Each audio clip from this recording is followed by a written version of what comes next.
Money by itself has got rules. Money has principles, and money has guidelines. Uh, Principles and rules that don't bend for anyone, either you or me.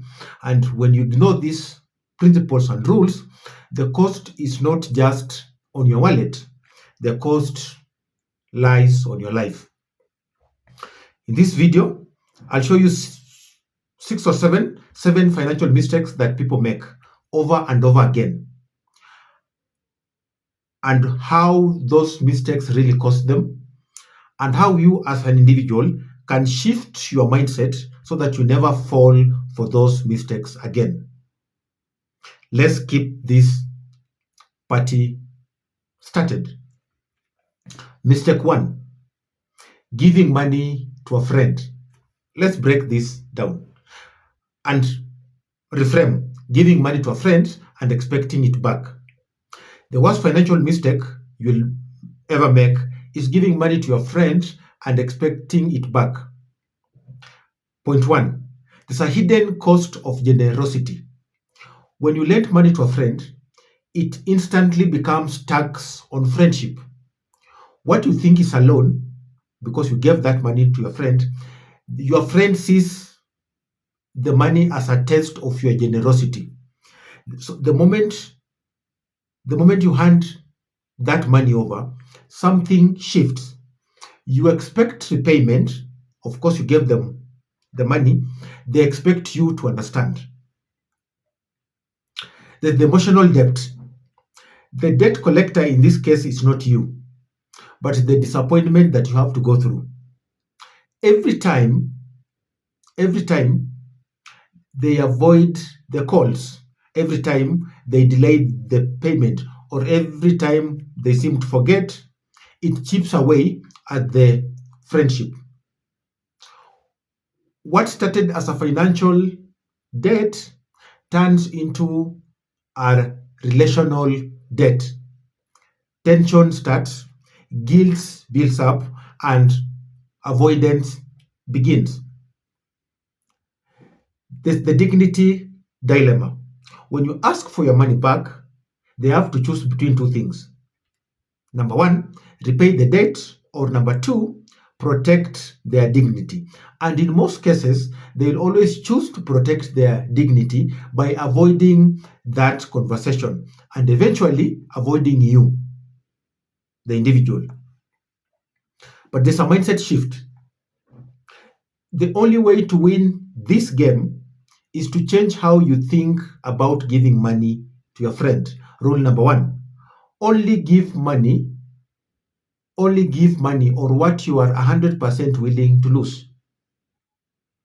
Think of it as a gift, but not as a loan that you'll expect back. That way, your peace of mind stays intact, whether they pay you back or not. The hard truth: if getting your money is non-negotiable, you're giving that money, but getting it back is non-negotiable, be prepared to lose the friendship. But if the friendship means more to you, don't lend that money at all. Just say no, or give what you can and what you can afford to lose. Under this point, it's important for you to understand this. Money reveals character faster than words will ever do. Because and so next time someone asks you for a loan or for some money and that person is your friend, ask yourself this question: am I willing to lose this money and this friendship, or am I willing to lose both? Because at the end of the day, most times you will end up losing both: losing money and losing the friendship. That's money mistake number one. Let's look at money mistake number two: living beyond your means. This is the kicker. You are not broke because life is expensive. You are broke because your lifestyle is expensive. Every time your income increases, your expenses also rises to meet your income. So if your income have risen up to here, your expenses also rises to meet your income. You upgrade things that don't upgrade your future financially.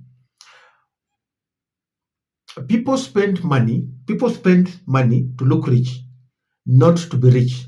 And it's important for you to understand that flexing is not freedom.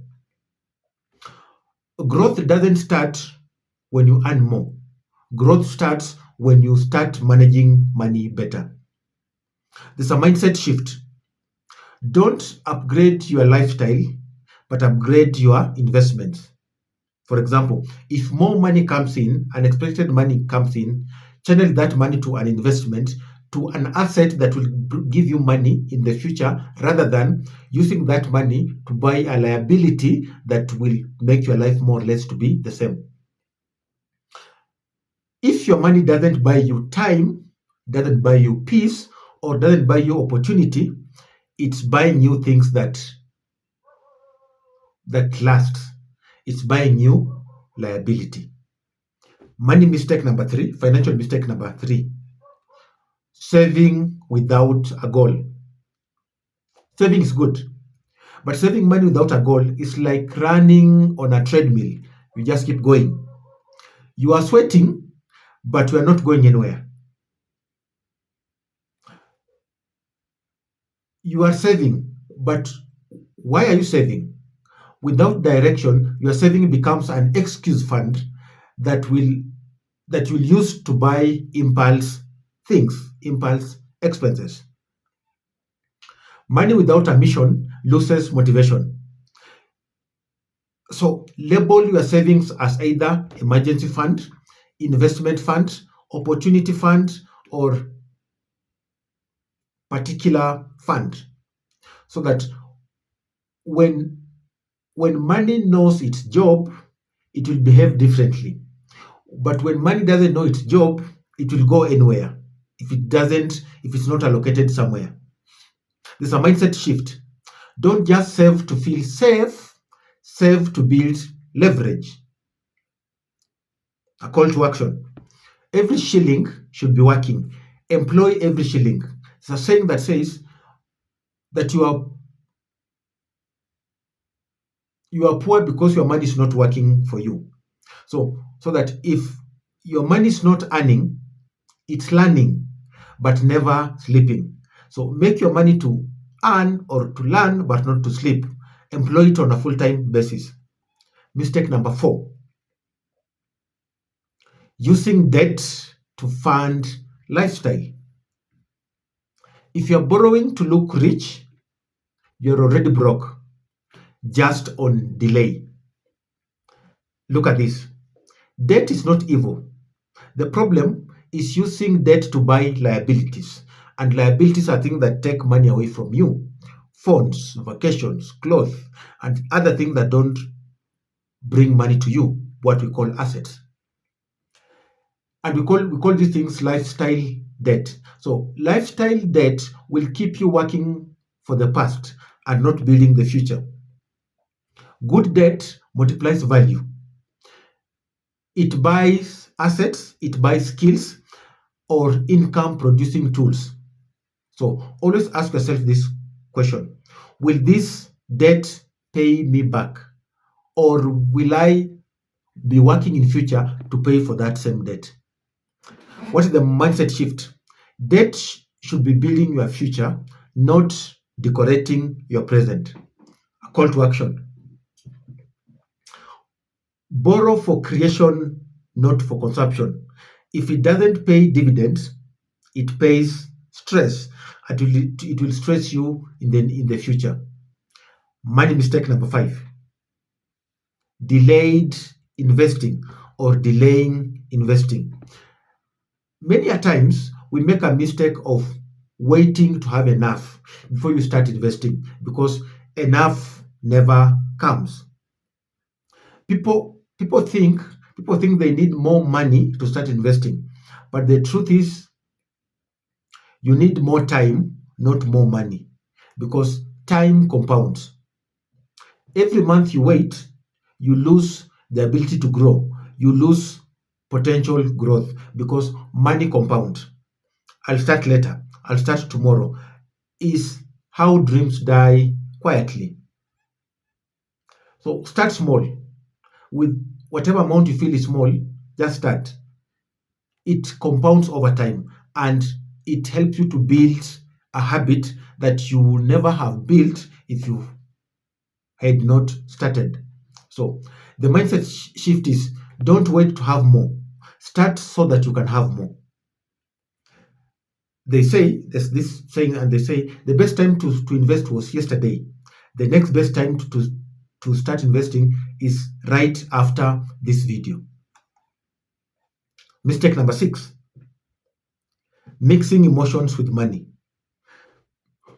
The moment emotions enter your financial decision, logic works out. There are things that there are emotions that will constantly affect you: guilt, pride, and pressure. They're expensive advisors. You buy gifts to prove love, you buy clothes to prove success, you say yes to please people. That is not generosity, that's a financial self sabotage. Social traps, like everyone is going out, it's only once, you live once, I'll make it back next month. Fear of missing out, all these become financial messes that you create. Financial boundaries matter. It's okay to say no, even to people that you love, even to people that you care about, on decisions that concerns money. Your money should serve your goals, not your guilt. There's a mindset shift. Master your emotions or they'll master your wallet. If you can't say no to people, your money will start saying no for you in future. The last financial mistake, relying on one source of income. The most dangerous financial habit is not spending too much, but it's depending on one source of income. Listen here. This the illusion of stability. Most people think that a stable job equals to a stable life and lifestyle until that job disappears and walks away.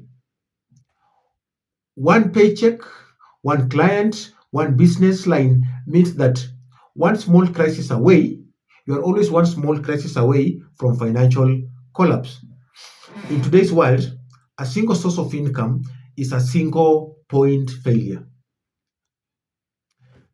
The, the trap of comfort. When you rely on one stream of income, you stop growing and start maintaining. It keeps you cautious instead of being creative, afraid to lose the little that you have instead of building more. Your comfort zone quietly becomes your cage, your cocoon, your room in which you can't turn and do other creative activities. There's a millionaire pattern. Studies show that average millionaires have got 7 streams of income, and average billionaires have got 9 to 10 streams of income. Why? Because they understand something, they understand a rule, they understand a principle and a guideline that money flows, it does not stand still. When one stream slows down, another keeps you afloat, another keeps you in a better place. The mindset shift. Never let your survival depend on a single source. Build streams of income and not paddles that just don't flow. And what do? You start small. What can you start? Start a side business. Start learning skills. Start creating digital product. Start investing. Start learning a skill that you can monetize. Because one source feeds you, multiple sources frees you. As we conclude this, money doesn't care about how you feel. Money follows principles, follows rules, and follows guidelines. Ignore them, and the cost is not just financial, the cost will be relational, the cost will be mental, the cost will be emotional. So choose wisely. Use these 7 mistakes as your red flags. Don't just avoid them, but flip them over so that they can serve you, and you turn this awareness into a point of action. That is it for today. Of course, if you found this val- valuable and uh, educational, give it a like, give it a thumbs up, and I'll see you in the next video. Bye bye for now.